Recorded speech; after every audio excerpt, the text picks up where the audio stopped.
안녕하십니까. 에듀앙닷컴 운영자 강쌤입니다. 공전행동기계 산업기사 2015년 3월 8일 시행한 기출문제 배관 일반 보도록 하겠습니다. 문제 41번 특수 통기방식 중 배수 수직관에 선해력을 주어 공기코어를 형성하여 통기관 역할을 하는 것은 이라고 했네요. 자, 요 문제를 뭐를 물어보느냐 하면은 배수 수직관 겸 통기관 역할을 할 수 있는 방식은 이거를 묻는 거예요. 자, 그래서 우리 통상적으로 배수 수직관이라는 거는 요렇게 해가지고 이렇게 수직으로 생겼겠죠. 배수 수직관이니까. 그리고 배수관이기 때문에 위에서 배수, 물이 쭉 흘러내릴 거란 말이에요. 근데 통상적으로 물이 흘러내리게 되면은 공기가 빠질 수 있다 없다? 없어요. 공기가 빠지는 게 통기관인데, 자, 그런데 여기에다가 어떠한 장치를 설치합니다. 뭐를 설치하느냐? 그 문제 보시면은 2번에 섹스티어라는 장치를 설치하게 됩니다. 그래서 이 섹스티어라는 게 뭐냐? 간단하게 생각하세요. 그냥 선해기예요. 선해기. 이렇게 선해기를 설치하는 거예요. 요거 우리 응축기 배울 때 한번 배웠었습니다. 그래서 요 선해기의 역할이 뭡니까? 위에서 물이 쭉 떨어지게 되면은 선해기에 의해서 그 물은 전부 배관의 표면을 따라서 흐르게 되죠. 응축기에서 선해기 왜 썼습니까? 전열을 돕기 위해서. 그런데 요 배수관에서 선해기를 쓰는 이유는 요렇게 표면에 배수가 흘러내리게 되면 가운데는 어떻게 됩니까? 가운데는 공간이 생기죠. 즉 공기 코어가 생기는 겁니다. 공기 공간. 그렇게 되면 어떻게 됩니까? 공기는 이렇게 쭉 빠지는 거야. 이 역할이 뭐예요? 통기가 되는 거지. 통기도 되고 표면으로 물이 흘러내리기 때문에 배수도 돼. 자, 이런 식으로 만들어 놓은 관을 이 장치 뭐라고 했습니까? 섹스티어. 자, 그래서 41번에 배수 수직관 겸 통기관 역할을 할 수 있는 거는 2번밖에 없죠. 섹스티어 방식. 자, 그 다음 42번 배관 회로의 환수 방식에 있어 역환수 방식이 직접 환수 방식보다 우수한 점은 했네요. 자, 역환수 방식이라는 건 뭐예요? 보일러가 이렇게 있으면 방열기가 이렇게 설치가 돼 있죠. 방열기가 1번, 2번, 3번이 설치되어 있으면 이렇게 온수를 급수하게 되고, 그 다음 환수하게 되는데, 환수를 그냥 일반 환수하게 되면 어떻게 됩니까? 마찰 저항이 생기죠. 이 멀리 있는 거는 감소된단 말이야. 마찰 저항에 의해서 압력이 감소돼. 그러면 유량이 균등하지 못합니다. 이런 거를 방지해 주기 위해서 어떻게 합니까? 여기서 반대로 이렇게 한번 돌리는 거지. 이렇게 반대로. 요게 뭡니까? 역환수 방식. 그렇게 해서 마찰 저항을 줄여주고 압력차를 줄임으로써 유량을 균등하게 공급할 수가 있는 거죠. 자, 그러므로 42번에 직접 환수 방식보다 우수한 점은 3번이 되겠네요. 유량을 균등하게 배분시킬 수 있다. 자, 그 다음 43번 진공환수식 증기난방 방법에서 탱크 내의 진공도가 필요 이상으로 높아지면 밸브를 열어 탱크 내에 공기를 넣는 안전밸브의 역할을 담당하는 기기는 해서 요거 답은 1번 버큐움 브레이커라고 해요. 그래서 요거를 추가적으로 설명을 드리자면 우리가 알고 있는 안전밸브라는 거는 예를 들어 보일러라고 했을 때 이 보일러는 물을 데워가지고 증기를 발생시키는 장치란 말이에요. 근데 계속 가열을 하다 보니까 압력이 어떻게 됩니까? 계속 올라가. 그리고 보일러라는 거는 밀폐된 장치잖아요. 그럼 계속 가열되면 어떻게 돼요? 결국은 빵 터질 거란 말이야. 압력이 계속 올라가게 되면. 자, 그래서 터지기 전에 어떠한 밸브를 설치해가지고 고압이 됐다. 이상 고압이 됐다. 그러면은 바깥으로 압력을 빼주는 장치가 뭡니까? 안전밸브야. 그래서 이 안전밸브라는 거는 통상적으로 우리가 고압에 사용한다라고 알고 있어요. 그런데 고압 이외에 반대로 진공장치에 쓰는 안전장치도 있더라라는 겁니다. 자, 그래서 어떤 거냐? 예를 들어서 진공탱크가 있다. 이 진공탱크의 진공도를 이용해서 냉방도 할 수 있을 것이고 난방도 할 수 있을 것입니다. 자, 그렇다면 예를 들어 난방장치다 이렇게 해가지고 방열기가 연결돼 있고 배관이 연결돼 있을 경우에 계속 압력이 떨어지면 어떻게 돼요? 장시간 운전하면 계속 압력이 떨어질 거 아니야. 자, 그래서 극저온이 잡혔다라고 하면은 어떤 이음부에 누설이 발생할 수 있겠죠. 그래서 공기가 쭉 빨려 들어온다든가 혹은 배관이 찌그러진다든가 또는 기타 장치가 파손할 우려가 있어요. 극저온일 때. 그렇기 때문에 이런 걸 방지하기 위해서 여기도 밸브를 탁 설치를 하는 거야. 그렇다면 얘는 진공이기 때문에 어떻게 합니까? 극진공이 되었을 때, 극저온이 되었을 때 외부에 공기를 넣어줌으로써 압력을 유지시켜 주겠죠. 요런 장치를 버큐움 브레이커 라고 부르는 거예요. 그래서 우리가 일반적으로 알고 있는 안전밸브는 고압용인 거고요. 그리고 저압장치에 사용하는 안전밸브를 버큐um 브레이커 라고 하는 거예요. 요렇게 정리를 해주시면 될 것 같아요. 저압장치에 사용하는 안전밸브 버큐um 브레이커. 자, 그래서 43번의 답은 1번이 되겠네요. 자, 그 다음 44번 중앙식 급탕 방법의 장점으로 옳은 것은 했네요. 자, 중앙식 급탕 방법이라는 거는 건물이 이렇게 있으면 뭐 최상층이라든가 최하층에 기계실을 만들죠. 그리고 각 장치에다가 급탕을 행하는 방식이 중앙식 급탕 방식이 될 거고요. 자, 그렇다면 이 장점으로 옳은 것은 했으니까 1번에 배관 길이가 짧아 열 손실이 적다 틀렸죠. 배관 길이는 최상층 기준으로 해가지고 길어지고 열 손실은 커집니다. 길어진 만큼 커지는 거지. 그 다음에 2번에 탕비 장치가 대규모이므로 열 효율이 좋다. 얘가 맞겠네요. 맞는 거는 2번이고요.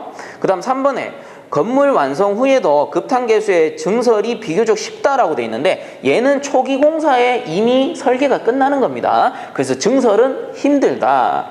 그 다음 4번에 설비 규모가 작기 때문에 초기 설비비가 적게 든다 틀렸죠. 설비 규모가 크기 때문에 건물 전체 설치하잖아요. 초기 설비비는 많이 든다. 이렇게 해줘야 되겠죠.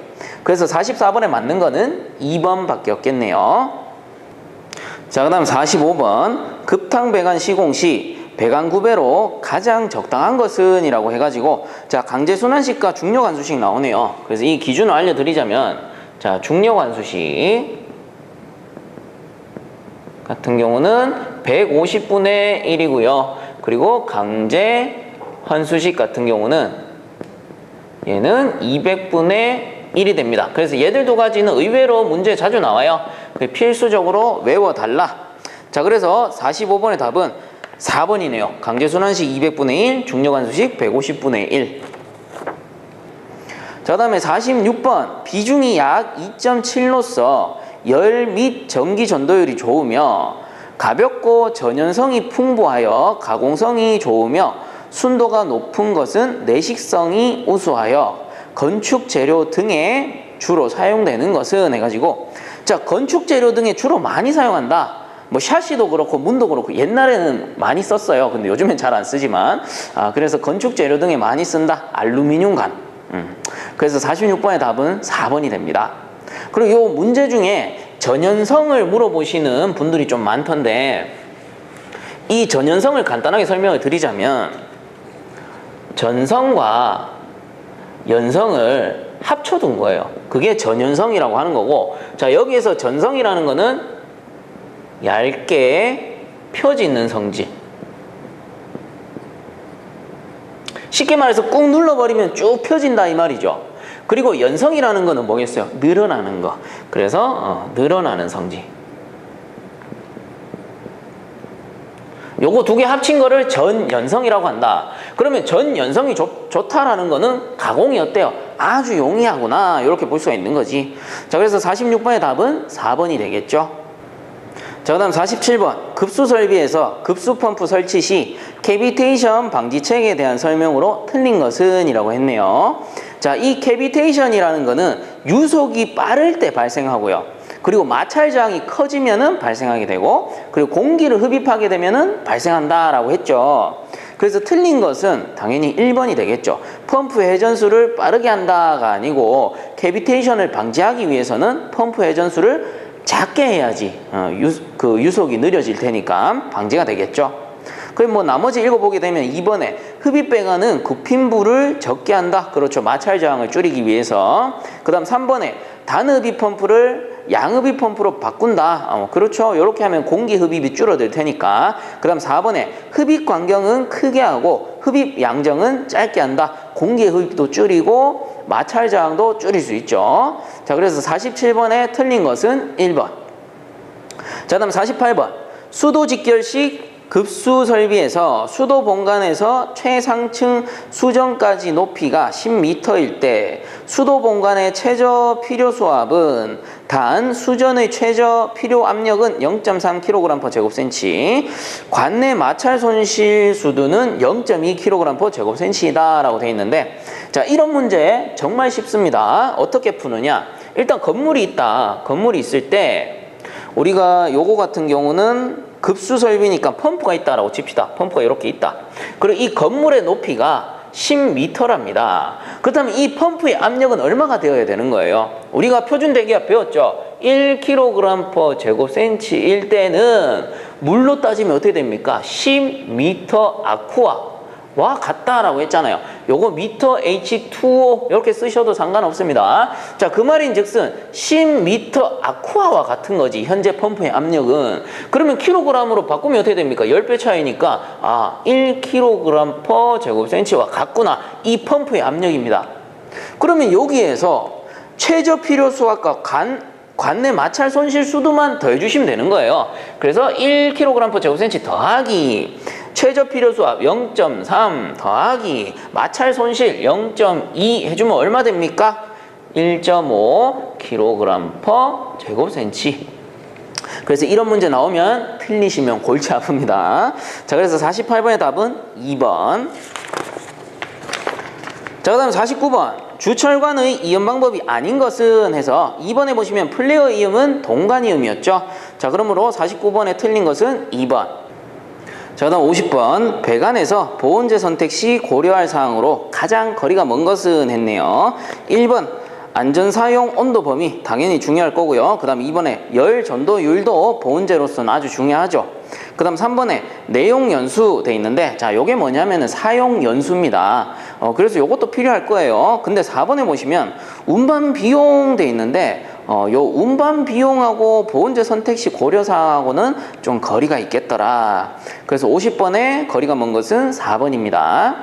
자, 그럼 51번. 공기조화 설비에서 덕트 주요 요소인 가이드베인에 대한 설명으로 옳은 것은 이라고 되어 있네요.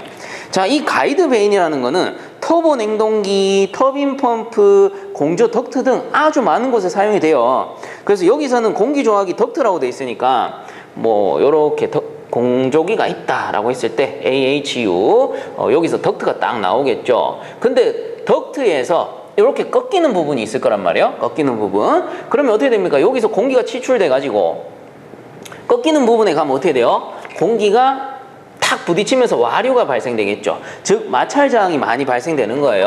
그래서 이런 거를 막기 위해서 가이드 베인, 즉 안내 날개를 이렇게 부착을 하는 거예요. 그럼 어떻게 됩니까? 공기가 이렇게 와가지고 스무스하게 이렇게 통과하게 되겠죠. 스무스하게. 이런 것들을 가이드 베인 또는 안내 날개, 요렇게 얘기를 합니다. 자, 그러므로 51번에 맞는 거는 4번이겠죠. 덕트 밴드부에서 기류를 안정시킨다. 밴드부 뭐예요? 꺾이는 부분. 자, 그러면 51번의 답은 4번. 자, 그럼 52번. 배관이나 밸브 등의 보온 시공한 부분의 서포트부에 설치되며 관의 자중 또는 열팽창에 의한 보온재의 파손을 방지하기 위해 사용하는 것은 해서 요건 답은 2번 파이프슈입니다. 파이프슈 뭐냐면은 서포트인데 서포트 받쳐주는 거죠. 요렇게 양쪽으로 걸어주는 게 있어요. 그래서 양쪽으로 걸어가지고 지지하는 방식인데, 요거는 제가 사진을 그냥 한 장 첨부해 드릴게요. 딱 보시면은 저런 장치로 보온재까지 감싸줄 수 있겠구나 라는 게 감이 오실 겁니다. 자, 그래서 52번의 답은 2번 파이프슈.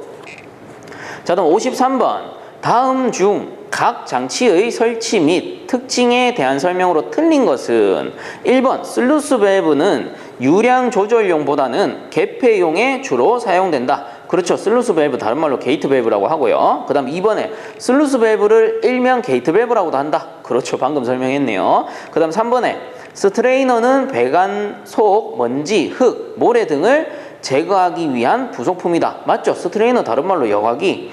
그 다음에 4번에 스트레이너는 밸브 뒤에 설치한다 라고 돼 있는데, 밸브 쪽에 들어가는 이물질을 막아주는 장치잖아요. 그렇기 때문에 밸브 뒤가 아니고 밸브 앞쪽에다가 설치해야 이물질을 제거할 수 있겠죠.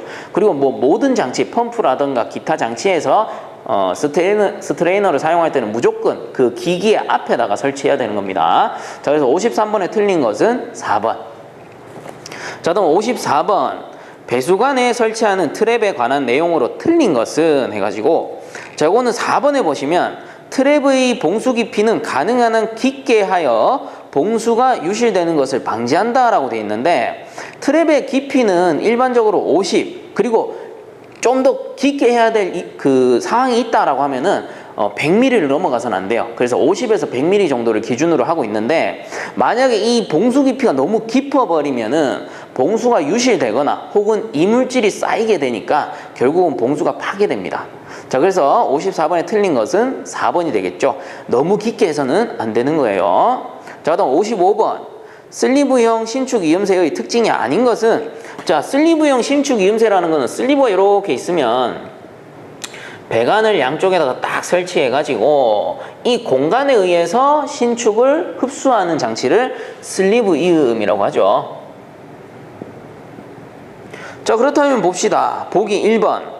신축 흡수량이 크며 신축으로 인한 응력이 생기지 않는다. 그렇죠. 배관이 아주 자연스럽게 움직일 수 있겠죠. 응력이 발생되지 않습니다. 그 다음 2번에 설치 공간이 루프형에 비해 크다 돼 있는데, 루프형 어떻게 생겼어요? 배관이 이렇게 꺾여 있단 말이야. 근데 얘는 어때요? 그냥 직선관 이음이에요. 그러므로 이 슬리브 이음은 설치 공간이 루프형에 비해서 어때요? 작다. 그러므로 55번에 틀린 것은 2번이 되겠죠. 그리고 3, 4번은 맞으니까 한 번씩들 읽어보시기 바랍니다. 자, 그 다음 56번. 배관 부속기기인 여과기에 대한 설명으로 틀린 것은 1번. 여과기의 종류에는 형상에 따라서 Y형, U형, V형 등이 있다. 요거 맞습니다. 그 다음 2번에 여과기의 설치 목적은 관내 유체의 이물질을 제거하여 수량계, 펌프 등을 보호하는 데 있다. 그렇죠. 요것도 맞겠네요. 그 다음 3번에 U형 여과기는 유체의 흐름이 수평이므로 라고 되어 있는데, U형 여과기는요, 유체의 흐름이 직각 방향입니다. 그리고 직각이므로 저항이 크게 되겠죠. 저항이 커지고 주로 급수 배관용이 아니고요, 급유 배관용에 사용하게 됩니다. 그래서 56번에 틀린 것은 3번. 4번은 맞으니까 한번 읽어보세요. 자, 다음 57번. 가스 설비 배관 시 관의 지름은 폴식을 사용하여 구한다. 이때 고려할 사항이 아닌 것은 했습니다. 자, 폴의 공식인데 요거를 적어 드릴게요. 폴의 공식. 폴의 공식이라고 하고, 여기서 가스 유량 Q는 K의 루트 D의 5승 곱하기 H 나누기 S의 L입니다. 자, 그러면 각각 적어 드릴게요. Q라는 게 가스 유량, 가스기 때문에 미터 3승 per hour가 될 거고요. K라는 거는 유량 개수, 그리고 S가 비중, 가스의 비중이 되겠죠. 그리고 L이 길이, 얘는 미터가 되고, 그 다음 D라는 거는 관내경. 그래서 얘가 센티미터. 그리고 H는 압력 손실, 수도. 해서 단위는 미리 아쿠아가 되겠습니다. 자, 그래서 57번에 이 폴의 공식에 해당되지 않는 것은, 여기 보시면 온도는 없죠. 그래서 57번의 답은 4번이 됩니다. 자, 그다음 58번. 강판재 케이싱 속에 열 전도성이 우수한 핀을 붙여 대류작용만으로 열을 이동시켜 난방하는 방열기는 이런 거를 콘벡터라고 해요. 그래서 58번의 답은 1번. 자, 59번. 이음새 중 방진 방음의 역할을 하는 것은, 요거는 플렉시블 이음새가 되겠죠. 플렉시블 다른 말로 뭐예요? 주름간 이음. 그래서 주름이 져 있기 때문에 그 진동을 흡수하게 되고, 그로 인해서 방진 방음 역할을 할 수가 있다. 자, 그래서 59번의 답은 1번. 자, 그다음 60번. 냉동 배관 재료로서 갖추어야 할 조건으로 틀린 것은 1번. 저온에서 강도가 커야 한다. 당연한 소리고. 그 다음 2번에 내식성이 커야 된다. 그렇죠. 부식이 되면 안 되잖아요. 그 다음 3번에 관내 마찰 저항이 커야 한다라고 돼 있는데 관내 마찰 저항은 웬만해서는 작을수록 좋죠. 모든 유체가 똑같습니다. 그래서 60번에 틀린 거는 3번이 되겠네요. 그리고 뭐 4번에 보시면 가공 및 시공성이 좋아야 한다. 당연한 소리죠. 자, 이렇게 해서 이번 시간도 마치도록 하고요. 본 강의가 도움되셨다면 유튜브 에듀앙닷컴 검색 후에 구독과 함께 영상 하단에 보시면 따봉 버튼 있으니까 한 번씩만 눌러주시면 감사하겠습니다. 자, 수고들 많이 하셨습니다.